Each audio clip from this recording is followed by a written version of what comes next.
Hello everyone, कैसे हैं आप सभी। उम्मीद करता हूं सभी स्वस्थ होंगे, ठीक होंगे, आपकी पढ़ाई भी सुचारू रूप से चल रही होगी। प्यारे बच्चों, हमेशा की तरह आपका होस्ट, आपका दोस्त राजेंद्र है। स्वागत करने के लिए हमारे इस परिवार में अड्डा 24/7 में स्वागत करता हूं। प्यारे बच्चों, आज इस सेशन में हम लोग पढ़ेंगे कि किसी भी क्लास में या किसी भी कंपटीशन में यदि हमें 95% अधिक अंक प्राप्त करना है तो सबसे पहले हमें सिलेबस के बारे में पता होना चाहिए। सिलेबस पता ही नहीं, ऐसे उंगलियों पर रटा हुआ होना चाहिए। तो इस सेशन में हम क्लास 12 के सिलेबस के बारे में चर्चा करेंगे कि कम से कम हमें पता तो होना चाहिए सिलेबस क्या होगा। लेकिन सिलेबस से पहले प्यारे बच्चों हमें पता होनी चाहिए बुक कितनी पढ़नी होंगी हमें। तो प्यारे बच्चों मैं आप लोग बता दूं, हमारी क्लास 12 में यदि हमें 95% अधिक अंक प्राप्त करना है तो 3 बुकों को अच्छे से हमें लोगों को पढ़ना होगा। पहली पुस्तक है आरो भाग 2, नंबर 2 है वितान भाग 2 और नंबर 3 पुस्तक है जिसका नाम है अभिव्यक्ति और माध्यम। ठीक है, हाँ। तो आपके सामने कुछ लिखा हुआ दिखाई दे रहा है कि सक्सेस की सबसे बड़ी एक खास बात होती है कि वह जो मेहनत करता है ना उस पर फिदा हो जाती है। यदि आप लोगों को सफलता करनी है, सफलता प्राप्त करनी है किसी भी विषय में या किसी भी क्लास में, तो आप लोगों को मेहनत करनी होगी धैर्य के साथ में। ठीक है, चलो। तो प्यारे बच्चों, अभी मैंने आप लोगों को बताया कि 3 पुस्तकें पढ़नी होंगी। सबसे पहली पुस्तक का नाम है क्या, बताना मुझे। आप लोगों को दिखाई दे रहा है तो क्या नाम है? आरो भाग 2। क्या नाम है? आरो भाग 2। अब यहां से कुल कितने चैप्टर हैं तो मैं बता दूं आप लोगों को। काव्य खंड में कुल 9 चैप्टर हैं। काव्य खंड हम लोग बात करें तो कविता खंड या पद खंड, यानी जिसमें छंदों का प्रयोग किया गया है, अलंकारों का प्रयोग किया गया है, रसों का प्रयोग किया गया है। तो हमें ध्यान रखना है काव्य खंड में आरो भाग 2 से पहला चैप्टर हरिवंश राय बच्चन जी द्वारा लिखित है, जिसने 2 कविताएं लिखी हैं। कौन कौन सी प्यारे बच्चों? एक आत्म परिचय है और एक दिन जल्दी जल्दी ढलता है। हमें याद करना है ये सब। फिर आता है आलोक धनवा। आलोक धनवा जी की बुक है जिसका एक रचना है यानी कविता है जिसका नाम पतंग है। कुंवर नारायण है, इनके द्वारा 2 कविताएं हमारे पाठ्य पुस्तक में सम्मिलित है। नंबर 1 कविता के बहाने, नंबर 2 है बात सीधी थी पर, नंबर 4 है रघुवीर साहब जी कैमरे बंद अपाइज कविता है, शमशेर बहादुर सिंह जी की ऊषा कविता है, निराला जी की बादल राग है और तुलसीदास जी की है कवितावली जो उत्तरकांड से लिया गया है, और एक है लक्ष्मण मूर्छा और राम का विलाप। फिराक गोरखपुरी जी द्वारा लिखी हुई रिवाइयां हैं और उमा शंकर जोशी जी की 2 कविताएं छोटा मेरा खेत और बघुलों के पंख। ये तो हमें पढ़नी पड़ेगी काव्य खंड आरो भाग 2 से। नेक्स्ट आता है फिर हमारा गद्य खंड, यानी जिसमें छंदों का प्रयोग नहीं किया जाता है। यानी कि इसमें कुल चैप्टर की हम लोग बात करें तो कुल कितने हैं? 10 से लेके हम लोग 15 की बात करें तो 6 चैप्टर है हमारे पास। तो नंबर 10 आता है महादेव वर्मा भक्तिन, लिखा इनके द्वारा एक संस्मरणात्मक है। और 11 नंबर पर आता है जैनेन्द्र कुमार, इनके द्वारा निबंध एक बाजार दर्शन है। धर्मवीर भारती द्वारा एक संस्करण लिखा हो गया है काले मेघा पानी दे। फणीश्वर नाथ रेणु जी द्वारा एक कहानी है पहलवान की ढोलक। अझारी प्रसाद द्विवेदी जी के द्वारा श्रीश के फूल एक निबंध है। और बाबा साहेब भीमराव आम्बेडकर जी द्वारा लिखा गया एक पुस्तक के रूप में एक समाचार, यानी जिन्हें ये अध्यक्ष रूप में कहीं बोलना चाहते थे लाहौर, तो मैं आप लोग बाद में बता दूंगा, चर्चा तो आपसे कर लेंगे। श्रम विभाजन और जाति प्रथा और मेरी कल्पना का आदर समाप्त।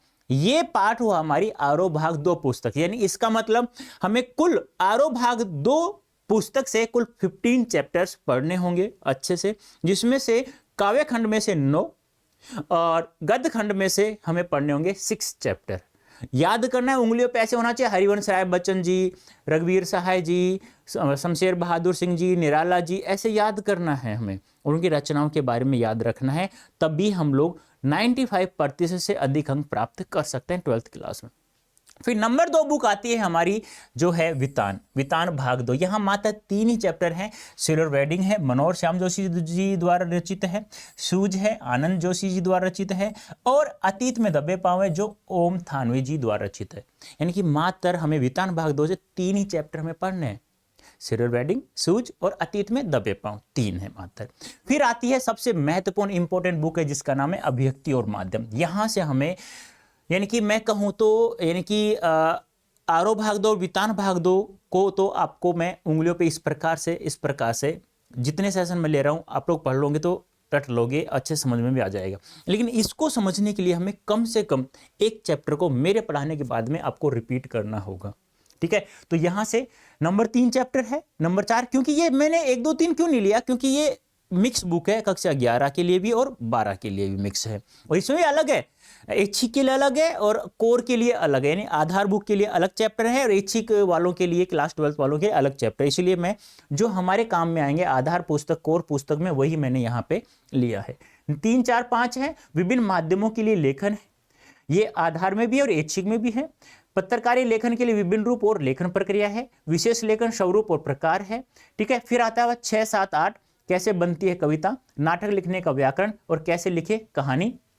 11, 12, 13 कैसे करे कहानी का नाट्य रूपांतरण, कैसे बनता है रेडियो नाटक, नए और अप्रत्याशित विषयों पर लेखन। ये यानी कि इसका मतलब हो गया 3, 6 और 3, 9, यानी 9 चैप्टर हैं हमारे पास अभिव्यक्ति और माध्यम। तो देखो काउंट करो, कुल चैप्टर बात करें तो 15 चैप्टर हमारे किस में थे प्यारे बच्चों?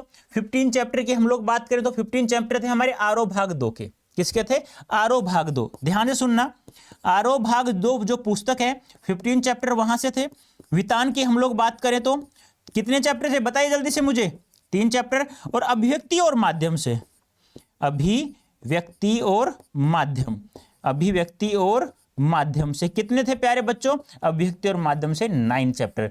तो 9, 15 और 3 18, 18 और 9 कितने हो गए भी बताना मुझे? कुल हो गए 27 चैप्टर हम लोगों को पढ़ना होगा, ठीक है। यदि ये सिलेबस आप लोगों को याद है, बुकों के नाम याद हैं, उनके चैप्टरों के नाम याद हैं, आगे मेरे ऊपर छोड़ दीजिए। जितने लाइव सेशन मैं ले रहा हूं वो सब आप लोग कंटिन्यू रोजाना आप लोग देखेंगे जब जब सेशन होगा, और फिर चिंता करनी नहीं है, इतने मार्क्स तो हम लोग ले आएंगे आराम से, कोई दिक्कत नहीं होगी। लेकिन हाँ, मेहनत के साथ, ईमानदारी के साथ पढ़ना है मेरे साथ में। विश्वास दिलाता हूं जिस दिन रिजल्ट आएगा, जिस दिन एग्जाम देकर के आओगे, उसी दिन पता चल जाएगा कि हमारे मार्क्स कितने आने वाले हैं। तो प्यारे बच्चों, उम्मीद करता हूं आप लोगों को सिलेबस समझ में आ गया होगा। आया है तो सेशन अच्छा लगा है तो आप लोगों को लाइक करेंगे और शेयर करेंगे, और जिसको देखने में, लिखने में मजा आता है वो कमेंट बॉक्स में हम लोग क्या लिखेंगे? कुछ कमेंट भी लिखेंगे। तो अभी के लिए इतना ही, धन्यवाद, थैंक यू सो मच।